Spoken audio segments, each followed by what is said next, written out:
Here we go.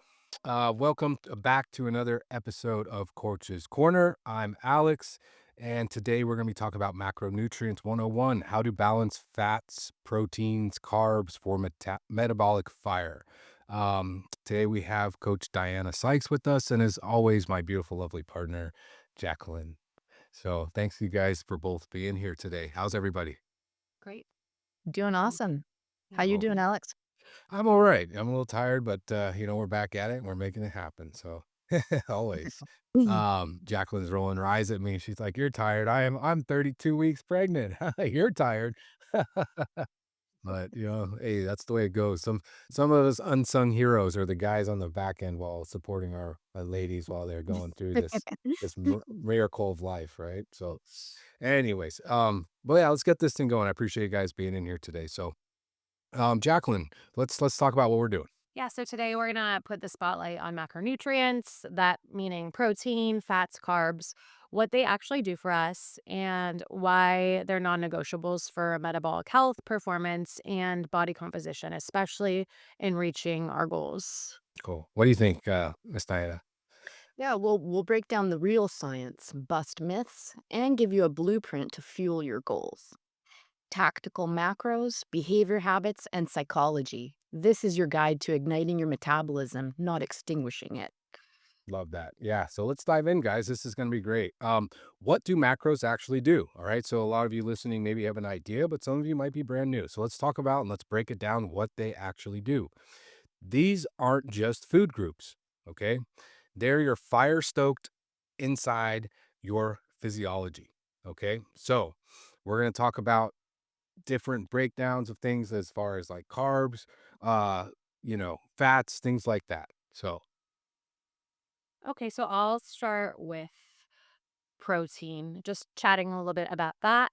So, protein repairs muscle. It's super important in building muscle. Helps with satiety, helps with the building blocks of protein, supports immunity, and it does have its own thermogenic effect. So, burning 20 to 30% of energy just digesting it. So, again, going back to the satiety thing, um, it helps us feel fuller for longer.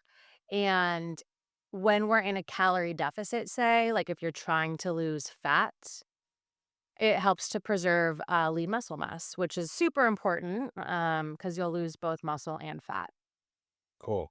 That was actually a reference from the Journal of Nutrition in 2015. High protein diets help preserve lean tissue during weight loss phases. All right. What do we got for fats, Diana? Yeah, I'll go over a little bit of the breakdown of fats. That's important. It's basically fats act as your hormonal backbone. So it feeds the estrogen, testosterone, and cortisol modulation. It's also really great for cell membrane health, brain health, and also assists with vitamin absorption, particularly vitamin D, A, E, and K.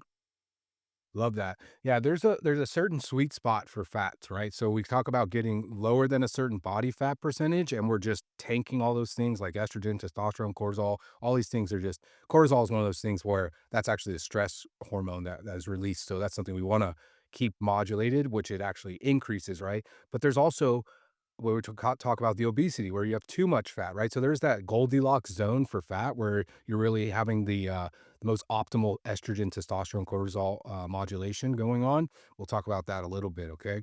Um, how about carbs? What do we think about carbs, Diana? I'll let you keep going. Well, carbs, they restore your glycogen stores, and which acts as the primary fuel for when you're doing high intensity work. You need that glycogen, and carbs are an excellent source of that. It also supports your thyroid health, T3 thyroid, and it also, again, helps with the cortisol balance, that stress hormone. So it's super important. It's also prime neural performance and training adaptation is also what it's used for. So it basically helps with your neural functioning and also so that you can basically adapt to different type of training. Yeah, I love that. Does anyone have anything to add to that? Yeah, I always tell clients I do. Sorry, I'm sitting right next to him, so thanks. Um, I always tell clients before workouts to, have if a snack within the hour, or if they haven't had a meal prior, right? That consists of simple carbohydrates and a little bit of protein, right? Something easily digestible that's going to help you in your workout, right? And that's if you don't aren't able to have a meal, and have a little bit of time beforehand. So carbs are super important. And I think that a lot of people in the past have kind of viewed them with this negative light in which it's not real. That's our primary source of energy. It's really important for us. Yeah. Mhm. Can Carbs I are add not the enemy, right? can I just add something to that? Of course. It's just important the types of carbs, right? Yes. You wanna go for the healthy carbs versus the processed, quick absorbing sugar-based kind of carbs, right? Of So course. that's, I think, where the myth is. It's like, you actually should be avoiding those sugary type of carbs, but it's Yeah. it's fueling yourself with the proper carbs. Yeah, I love that, right? So, yeah, processed carbs, no, you know, Well, complex carbs, really, or ones that won't Exactly. spike our blood sugar super fast, that take longer to digest. Mhm. Sweet potatoes are like a good go-to, yeah, right? yeah, and it Exactly. really depends, like, and we're talking here for the average, person, right? We're not talking about the, marathon runner who's, slamming gummy bears and sugary stuff because they're depleted on their marathon. There's a big difference, right, in Mhm, time and mhm. situation, right? So cool. So let's move into macro ratios in real world. Okay. So this is going to be a touchy one, guys. Please don't take everything we say verbatim. Okay. But this is just a suggestion based off of the science and the data that we have collected. Um, and so again, this is going to vary for yourself as an individual. You got to play around with it, see what works best for you. But we're going to go into the ratios now. Okay. So we're talking 40, 30, 30, 50, 25, 25. There are charts out there. It's useful, but it's only a starting point. So what do you think, Jacqueline? I think it just really depends on the individual, and it's always wonderful to consult with a nutrition coach or a registered dietitian in regard to your personal needs and your goals, right? So, really, broadly, yeah, you think of somebody who's a power lifter, they're going to need protein and carbs so they can lift super heavy weights, right? Whereas if you're more sedentary, you maybe need less than that. But there are lots of calculations out there, that a professional can help you move through to give you specific goals, in regard to your macronutrient ranges, right? So your body type, your hormones, especially like if you have any autoimmune stuff, that's definitely need to consult with somebody else. Stress, movement, all those things, they matter in what macronutrient range you're going to choose for yourself. Yeah, that's really well said. Thank you. What do you think, Diana, on this? Yeah, well, I mean, when we look at chronic dieters, a lot of people, many clients get stuck. They're undereating protein and carbs while they're overeating on processed fats without getting results. And then they Hmm. wonder why they're not getting results. And Yeah. in terms of, getting simple macros for results, the go-to is generally for protein, you want to go for 1 gram per each pound of body weight. And of course, this all varies in terms of your activity level, as we already spoke about, but that's generally the guideline. And in terms of carbs, it's again based on activity, and you're looking at 50 to 60% of carbs for high output. Right. Um, for fats, you want to fill the remaining calories to basically support your hormone production. So it's Oh, basically striking a nice balance between all three of those, right. where you'll actually start finding great results.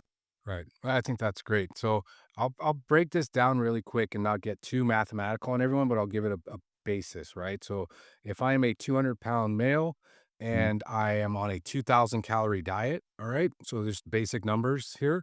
I'm gonna look to get about 200 grams of protein, possibly around there, right? And some people say it's your actual like what's the word I'm looking for? The base muscle mass, right? So like The lean, your lean muscle mass, your right? desired Or lean yeah. muscle mass. So let's say I'm 200 pounds. I'm looking at 200 grams of body weight, but 200 grams, right? So 4 calories per gram of protein. Okay, so that would be 800 of my 2,000 calorie diet is going to be consumed in protein, right? So again, 50 to 60% of that 2,000 calories. Again, carbohydrates are 4. right? 4 calories per gram. So 50% would be 1,000 of my calories need to come from carbohydrates, right? So that's pretty high, right? That's a pretty high output there. But if I'm looking at that means 1,800 of my 2,000 calorie diet is already. So I would have 200 calories remaining of fats, which would put me at extremely low fat. In fact, we would have to alter this and make it sure it makes more sense. But that's just an example of how you do the math on these type of things. So it makes sense to the listeners out there. Mhm. Yeah. Um, yeah, and just to add a little bit, Diana had mentioned that a lot of times clients are stuck under eating protein and carbs and they overeat fats, right? So Alex said carbs are 4 calories per gram, right? So protein and carbs are both 4 calories per gram. Fats are 9 calories per gram, right? They also don't keep you full. So that is one of the reasons why, we overeat, and we're not meeting our protein goals. So having a protein focused diet as well as carbohydrate focused diet that includes fiber, because fiber also makes people feel fuller for longer, Mhm. is really the way to go here. And then with fats, like I never would, 20 to 35% is what I'm typically have people in those ranges because you can't go too low because your hormone health. Right. Yeah, I agree. And we have actually a macro template, guys, and we'll include that template at the bottom of our Spotify and it'll be in the little thing there for you guys to reference, okay? But it depends on what your goal is. It depends on your, current body weight, your activity levels. There's a lot that goes into it. If you're going to be in a calorie deficit, you're in a calorie surplus for muscle gain. But let's say fat loss, right, is your goal. You're talking about 1.2 to 1.5 grams per pound of protein there, right? So, and it's a moderate 30 to 40% in carbs and then low to moderate in fats. Reason for being is like while you're in a deficit and you don't want to lose muscle mass, is you're going to feed your body a little bit extra protein to maintain that muscle mass. If you're in a maintenance phase, like right, so you're about one gram per pound of body weight. And again, there's different studies based off of your current body weight and your lean body mass index, right? So depends on which one you want to go for. But again, 1 gram per pound, you have balanced carbs and moderate fats. In muscle gain, for those of us when we're looking to get a surplus, put on some muscle, we're going to talk about zero point 0.8 to 1.0 grams, right? For protein. We're gonna go high carbs because we're gonna need that energy when we're pushing hard at the gym or lifting weights or really taking our muscles to that stress level. And then fats are moderate, right? And you're gonna be in actually a caloric surplus at that stage. So, Mhm. we'll include that little graph for you guys so you guys can check that out. Okay. Um, but moving on, let's go to macro myths. Let's demolish these macro myths out there. Okay. So here's the myth roundtable. Here's one of them: carbs make you fat. Right? That's a myth out there, guys, not necessarily true. What do you think for number 2? Oh, Me? yeah, what's another myth? Oh, I thought we wanted to elaborate on this one. Why carbs don't make you fat. Oh, yeah, It's like, we always it's thought calories and how much you're consuming. yeah. Um, Oh, I guess we should elaborate, I yeah, apologize. It that make you. yeah, carbs make you fat, that's just not true. I mean, we could talk about fats and carbs and, like, carbs then being stored as fats and where's your body pulling energy from? Is it pulling energy from your carb source or is it pulling energy from a fat source? But all in all, it's not carbs that make you fat. It's the amount of calories intake, outtake calories, right? They do. So, yeah. What about number 2? What do you think? Protein damages your kidneys, Yeah. right? So, Yeah. um, I'll it elaborate on this. it it's I know this one pretty well. yeah, So, you go for it. because I've done high protein for a while now, and there's several studies out there. It's really interesting, right? So it depends on what type of protein you're taking in. So if you're constantly taking protein in through like a liquid form, it is a little bit harder on your digestive system, your kidneys and your liver to digest everything. Um, Eating that and the way the body breaks it down, it does make it a little bit easier. Um, every person is different, so don't take this verbatim, right? But there are studies out there that have shown that high protein intake will show up in your kidneys. There's different ketones and all this different stuff in there, right? That kind of show like, oh, like possible kidney damage. But the truth is that these are regular responses from the kidneys based off of a high protein diet, right? So it's not you're not creating damage, you're not doing kidney damage. This is actually a myth, and this is a regular response from the body to process the amount of protein that you're intaking. Um, Now there's studies that you could probably find the contrary of that, right? So, but again, protein, in my opinion, based off the research that I've done, because I've looked at my own body, I've gotten blood work, I've done all these things to make sure I'm healthy, and based off of all the research I personally done, and I suggest you do your own, is that protein does not damage kidneys. Obviously to an excess, anything to an excess, right? Like super is going to hurt your body, right? But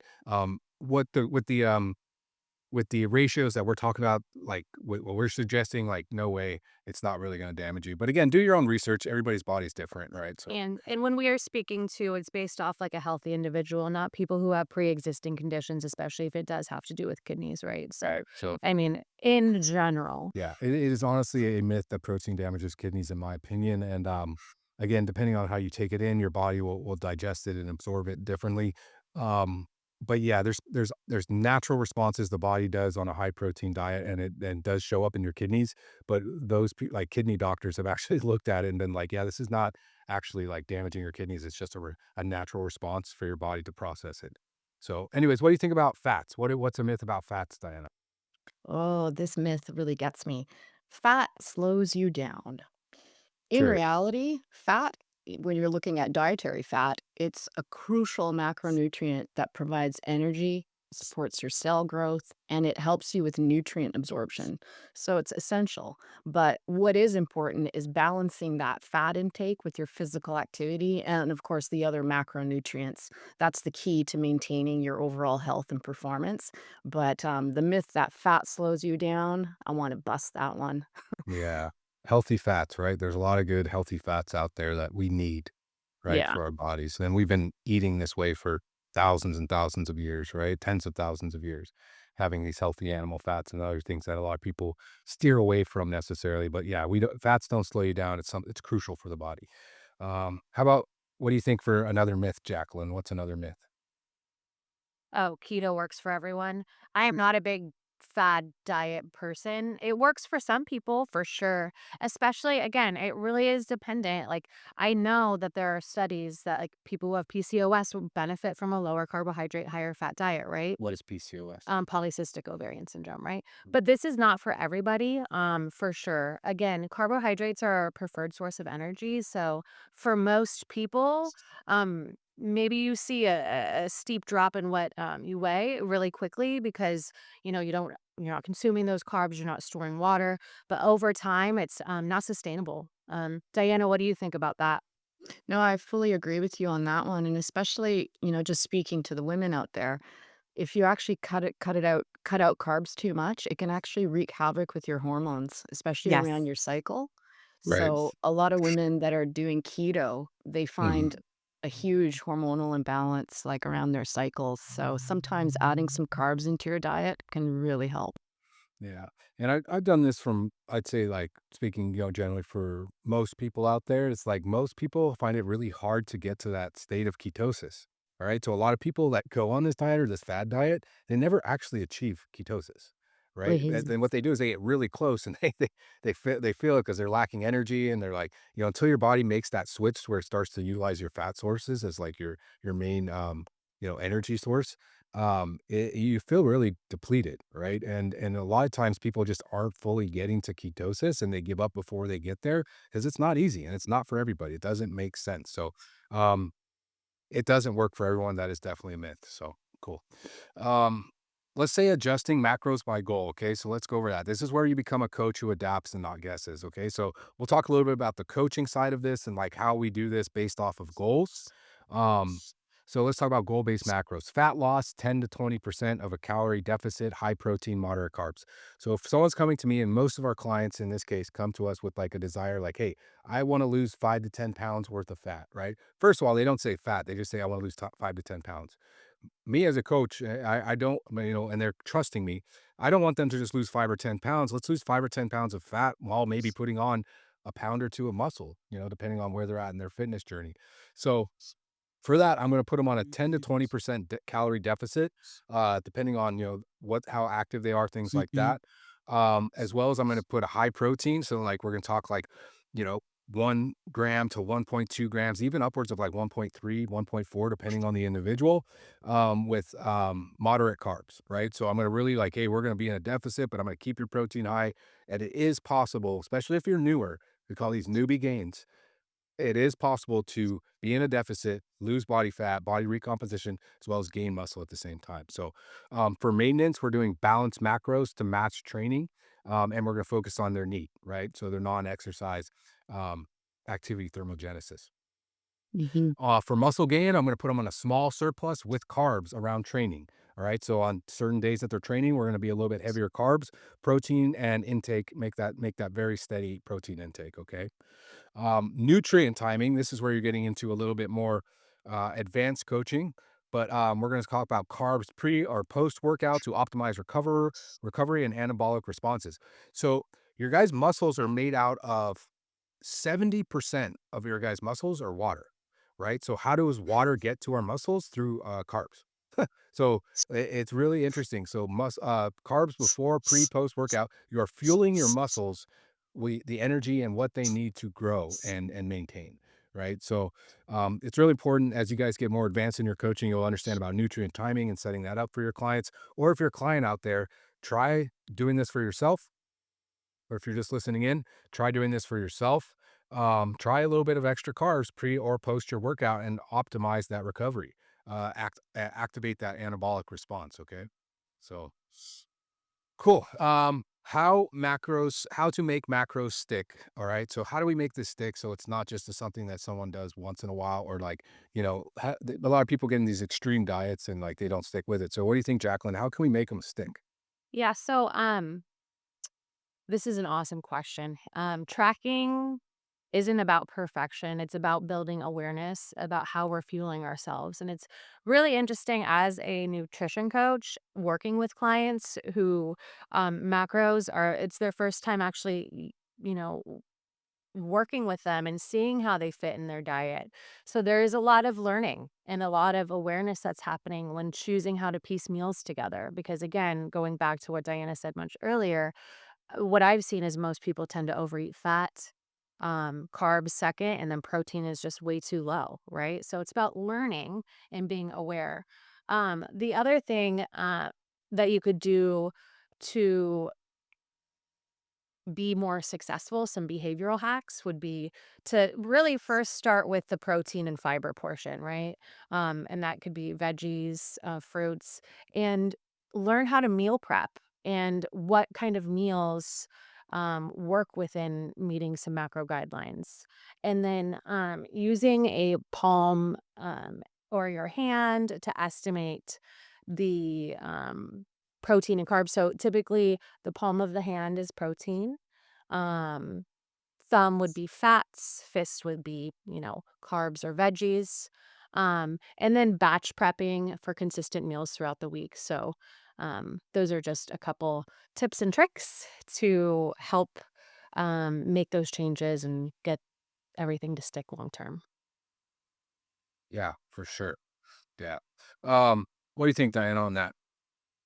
Well, I think what's also really important when you're working with clients or even just looking at your own diet is to incorporate some flexible intuitive eating. So what I mean by that is teach your clients autonomy after awareness. So you need to learn, you've got to get that knowledge in and learn all about the macros, but then listen to your body. I mean, consistent self-monitoring positively predicts your long-term diet adherence, right? Just kind of intuitively look at how you're feeling and then look at what you're eating. So it's important to educate yourself, but it's also important to listen to your body. Yeah, I agree 100%. Thank you, Diana. Thank you, Jacqueline.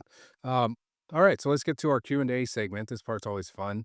I'll ask some questions. I may answer a couple questions. I'll lead and I'll ask the questions. I'll let you ladies, chime in when you feel if you have a comfortable response with that. So, question number one: macros stopped working. What now?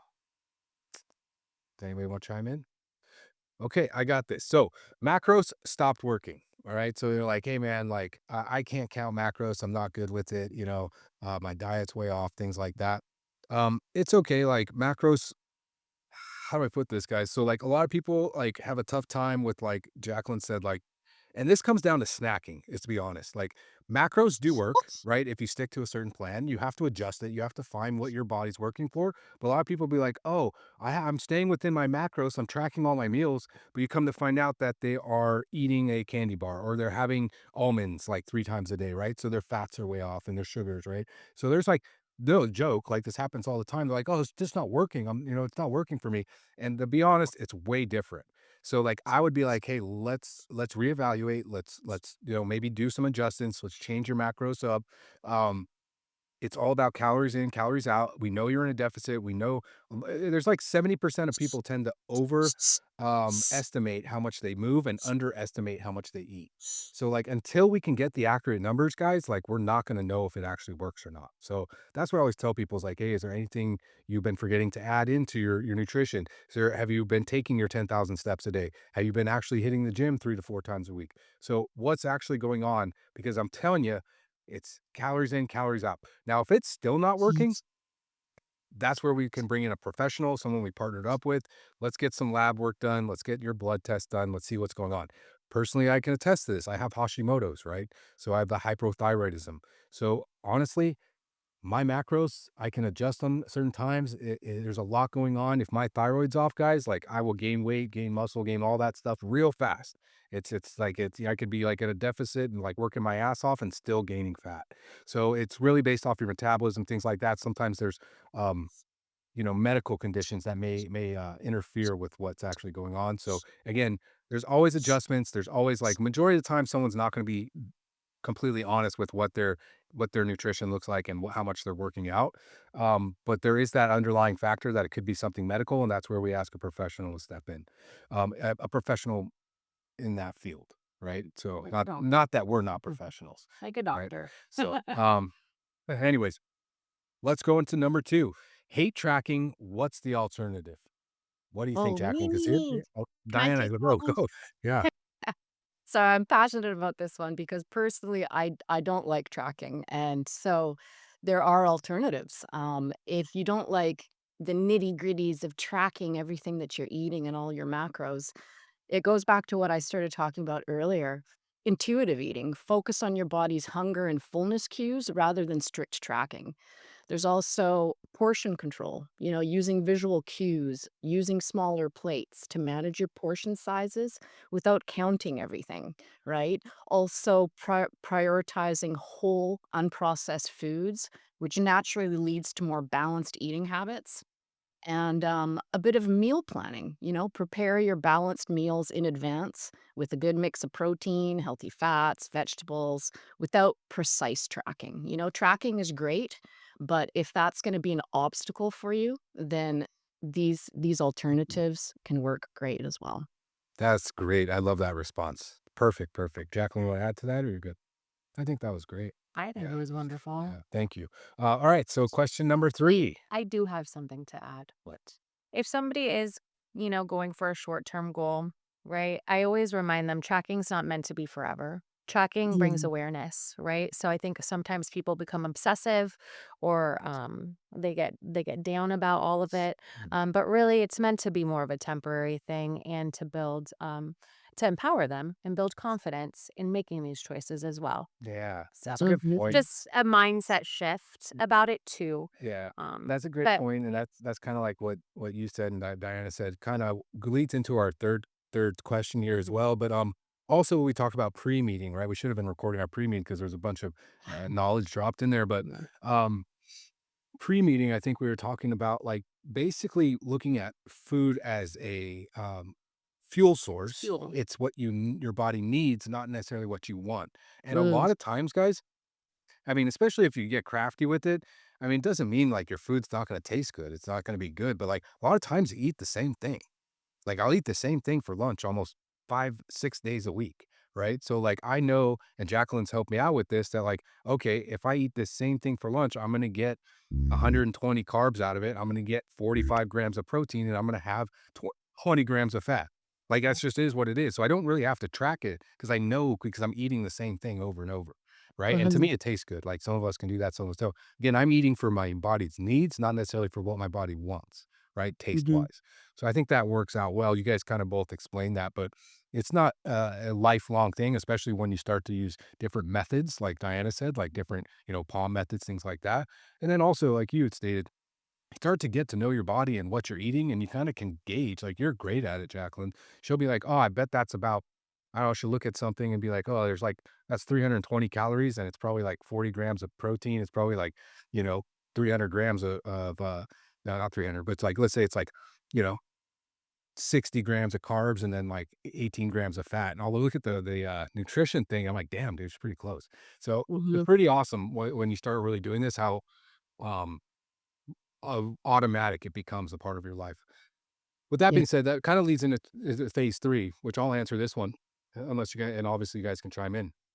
You're training heavy, but weight's stable. Should I increase calories? So I'm gonna take that like, okay, so you're training heavy, but you're not really gaining any size, right? Should you increase calories? Yes. Yes. So I'm gonna say yes. And most people are afraid of going into a caloric surplus, but it's not if you do it manageable, like, oh man, there's like there's the old bodybuilder excuse, like, I'm in a surplus, man. I'm on my gain phase, right? So you're in your phase where you're just like you take it a little too far. You eat whatever you want. You do all these things, and like, hey, man, how long are you going to be in that surplus? Because people tend to eat whatever. Doesn't mean you eat whatever, guys. But yes, we increase the calories and we keep those macros guided. We keep them stable. You're not going to get a lot of body fat. You may get a little bit extra body fat on you in a surplus, but you're also going to gain muscle during that phase, right? So it's not all about deficits and maintenance. You do need some surplus for those of you looking to kind of push past that plateau and get more muscle. So I think it's awesome to do a increase in calories and do not fear it.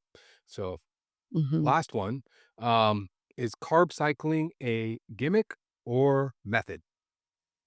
Is it a gimmick or method? Carb cycling. Um, I'll chime in there. I think it's a method that's more advanced, Mm, a more advanced type of tracking right. in which you feel your workouts even better, right? So, definitely would come much later Yeah. for most people and with guidance from a coach. Right. But yeah, that's my thought. Yeah. I don't really have anything to add. Diana, do you have anything to add there? Um, I mean, not really. I mean, essentially, I mean, it can be really helpful for some people based on their lifestyle and goals, but it's Yeah. definitely not a one size fits all approach. Right. I agree with you. Yep. It's not a gimmick. It is a method, and it is not for everybody. Especially for people, just your average person that's exercising and looking to diet and get a little bit healthier. Where it is very valid is like, for instance, athletes, right? You have an athlete doing a 2 a day. They're doing strength training in the morning. They're doing high intensity in the afternoons, which I've been there before in the past, right? So you need those extra carbs, right, to fuel yourself so that you can have the best performance during those workouts. Otherwise, you're just lacking the energy to really get the most that you can out of those workouts, the most stimulus, right?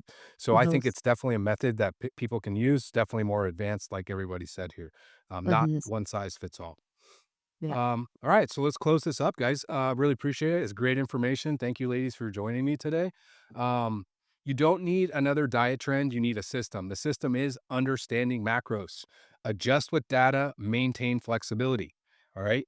Yeah, and macros aren't just nutrition. They are their strategy, longevity and mental alignment as well. Yeah, for Yeah. sure. Yeah, it's about scaling performance, sustaining energy, and surviving any plateaus. Yeah. Thank you, guys. All right. So Diana, where can we find you online? Where can people find you if they want to reach out, connect, things like that? Well, Instagram is my primary platform, so you can reach me at Diana underscore no, actually, sorry. Let me rethink that. Diana Sykes, that's Cikes underscore fitness. Perfect. So Diana Sykes underscore fitness on Instagram. Yes. Jacqueline, how about you?